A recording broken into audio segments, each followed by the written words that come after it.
நம்மெல்லாம் எந்த நேரமும் விபூதி பூசி இருந்தா நமக்கு என்னெல்லாம் முருகன் 12 கைகால அள்ளி கொடுப்பான்னு நினைச்சு பாருங்க.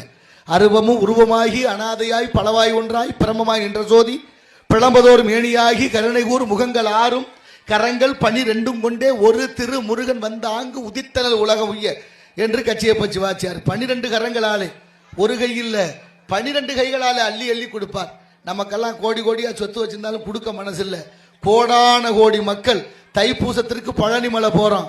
நம்ம எல்லோருடைய வேண்டுதலையும் செவிசாய்த்து கேட்டுக்கொண்டே இருக்கிற இறைவன் எவ்வளவு கருணை உள்ளத்தோடு இருப்பான் என்பதை கருணை கூர்ந்து பாத யாத்திரை செல்லக்கூடிய பக்தர்கள் பாதுகாப்போட பக்தியோடு நல்ல சிந்தனையோடு நல்ல எண்ணங்களோடு சென்று வரணும்.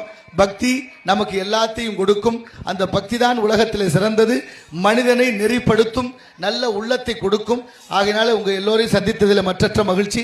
நீங்க எல்லாம் பசனை பாடுவதில் விருப்பம் உள்ளவர்களாக இருக்கிறீங்க. நம்மெல்லாம் எந்த நேரமும் விபூதி பூசி இருந்தா நமக்கு என்னெல்லாம் முருகன் 12 கைகால அள்ளி